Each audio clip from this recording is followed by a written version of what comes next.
Muy buenos días, mi nombre es Vanessa Villón Villamar, soy estudiante de la Universidad Estatal Península de Santa Elena, pertenezco a la Facultad de Ciencias de la Educación e Idioma y curso la carrera de Educación Inicial el primer semestre. En este caso les voy a dar una clase demostrativa de la materia TICS aplicada a la educación impartida por la docente Amarilis Reine Quinde. Para empezar vamos a realizar un ejercicio. Vamos a imaginar que hemos creado un cuento, una canción, una pintura famosa, una obra literaria importante o hemos escrito algún artículo de procedencia. Esto lo vamos a utilizar más después. En esta ocasión les voy a hablar del punto 4.3 de la unidad número 4 que nos indica cómo usar información de forma eficaz y legítima. Para esto debemos documentarnos para aprender. Documentarse para aprender es más que una idea obvia o instrumental, es casi una idea moral. Lo que hagas con la documentación debe servirte para aprender, para progresar, para llegar intelectualmente más lejos. De lo contrario, si no te sirve para aprender, corres con el riesgo de usarla mal, de aprovecharte y de caer en el plagio. Documentarse es la acción que realiza una persona para reunir información adecuada sobre un tema que investiga. Documentarse es importante para no repetir las tareas de otra persona, para conocer antecedentes que contribuyen a algún trabajo. El objetivo de la documentación, digamos que es activar y crear conocimientos, obteniendo así grandes aprendizajes que ayudarán a progresar en la vida. Una vez que tengamos reunida la información, se la utiliza de diferentes maneras. Para atraer y gestionarla de forma eficaz podemos utilizar lo que son gestores bibliográficos, procesar la información, redactar citas y referencias y las formas de trabajos académicos. Para reunir información pertinente sobre un tema de estudio o un tema de investigación es prescindible 3 puntos. El primero, no repetir tareas ya realizadas. El segundo, para conocer antecedentes de datos. Y el tercero, para ponernos al tanto de los fundamentos en las disciplinas de las diferentes investigaciones. El objetivo de reunir la documentación no es como coleccionarla, sino más bien crear y formar un conocimiento en el estudiante.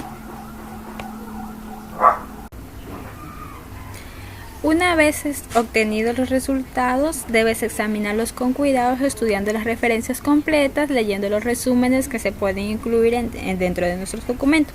Además, debe verificar si los documentos que has encontrado son adecuados y pertinentes con respecto a la información que buscas, si se trata del tema que necesitas, si tienen el enfoque apropiado, si por ejemplo cómo es el tipo de documento, si tiene fechas, si tiene idiomas, entre otras cosas que debería llevar el documento.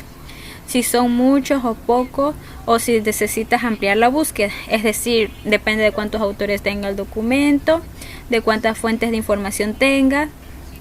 Si encuentras referencias apropiadas, debes fijarte en el lenguaje que se utiliza. Como aquí nos indica, los documentos que has reunido con independencia de los soportes físicos en que están registrados, de su coste o gratuidad, de la forma que hayas accedido a ellos, tienen un contenido informativo o intelectual. No hay que confundir ese contenido con el soporte, y la propiedad del contenido tampoco hay que confundirla con la propiedad del soporte. Es decir, que tengas un acceso a un material en internet o sea su propietario físicamente, es decir, lo tengas impreso, no quiere decir que lo puedas reproducir, utilizar o copiar o distribuir.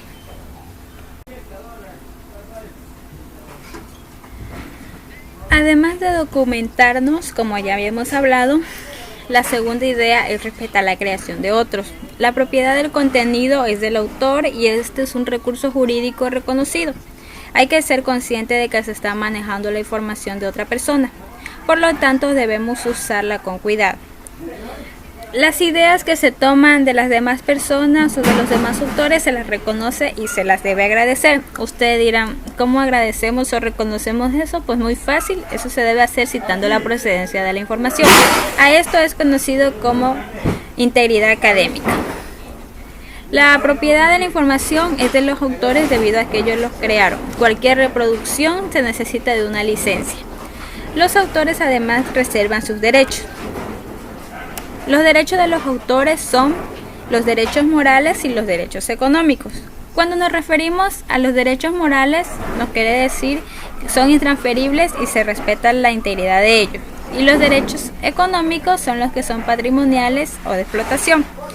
Cuando hablamos de los derechos morales, nos referimos a que nosotros usamos los documentos de ellos gratuitamente, pero es nuestro deber citar la referencia de cierto documento. Y los derechos económicos vendrían a ser los documentos los cuales son vistos pero con un pago previo. Entre los límites por intereses públicos que la ley pone al derecho de la propiedad intelectual están dos que son muy importantes para ti porque te permiten utilizar legítimamente la información ajena de forma eficaz hasta un cierto punto.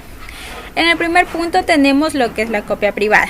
Cuando hablamos de copia privada es que esta te autoriza a realizar la copia de los documentos e incluirlas en otros documentos mediante las citas breves, los fragmentos de las obras y realizar ciertos comentarios. El segundo es incluir mediante citas. Es decir, sobre la base de la propiedad intelectual que han surgido ausencia de licencias estándar, donde los autores reciben los derechos de propiedad intelectual dejando sus creaciones para el uso público.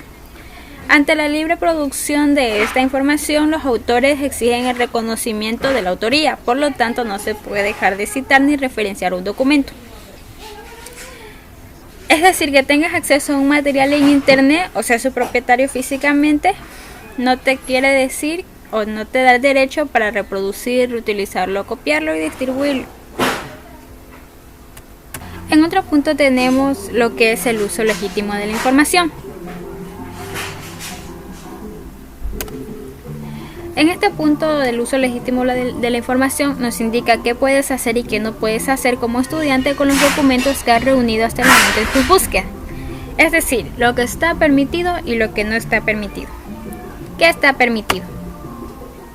Está permitido hacer una copia privada para tu uso personal y privado con el fin de estudiar mejor, releer, subrayar, anotar y archivar, y entre otras cosas.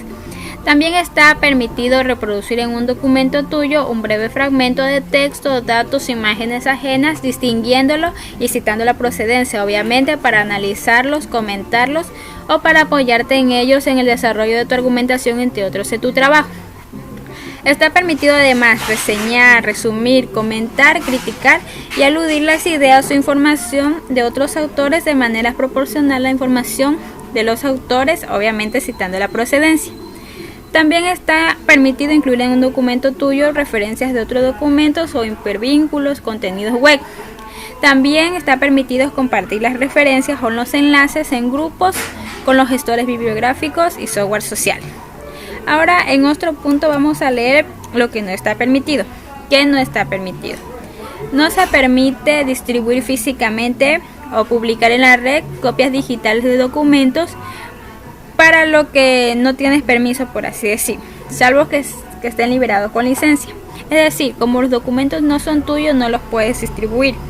Además, no está permitido insertar ideas y textos de otros autores en documentos sin entrecomillar, es decir, sin citar la procedencia. No puedes tomar una información de un lugar y ponerlo en tu documento sin verificar de dónde viene esa información. No está permitido incluir imágenes. Es decir, no está permitido coger una imagen del internet y pegarla simplemente en tu hoja o en tu documento sin citar antes la referencia de la imagen. Otra cosa más que no está permitida es copiar las ideas o textos de otros autores en tu documento simplemente haciendo cambios en la edición para disimular. Cuando hacemos esto de aquí generalmente parafraseamos, pero siempre se debe poner en el final del texto la cita bibliográfica. Tampoco está permitido encargar a otras personas documentos. Esto se llama plagio. Para hacer un buen uso legítimo de la información se debe cumplir con todo lo antes expuesto. Es necesario técnicas de análisis y citas en la documentación para que sea un documento bien elaborado. El uso de los gestores y sobre todo debemos evitar el plagio, ya que esto es una copia del trabajo de otras personas.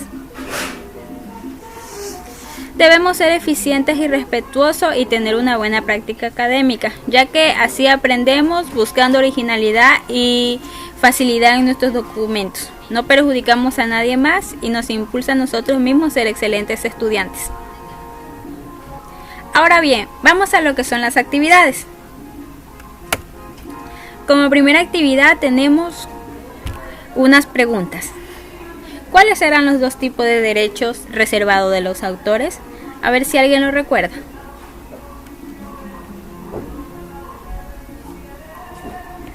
Fácil, eran los derechos morales y los derechos económicos. Hacer una copia privada para tu uso personal y privado con el fin de estudiar mejor, releer, subrayar, anotar, archivar, entre otros, ¿está permitido o no está permitido en un documento? Correcto, está permitido. Hacer una copia privada para tu uso personal siempre y cuando no lo divulgues con las demás personas, no lo repartas, no lo distribuyas, es algo permitido. ¿Recuerdan el inicio cuando les dije que se imaginaran algo que hicieron, que eran un pintor famoso, crearon una pintura, una obra literaria o algo así? Ahora les quiero hacer una pregunta. ¿Ustedes les gustaría que se tome su información y ni siquiera se le atribuya una cita bibliográfica como para agradecerles? No, ¿verdad? A nadie nos gustaría que se tome nuestro trabajo y no nos agradezca ni siquiera citando en el documento. Es deber de todos nosotros citar la información y de dónde cogemos, referenciar bibliográficamente, para que así las demás personas sepan de dónde hemos tomado esa información y no sea de una deshonestidad académica. Muchas gracias por su atención.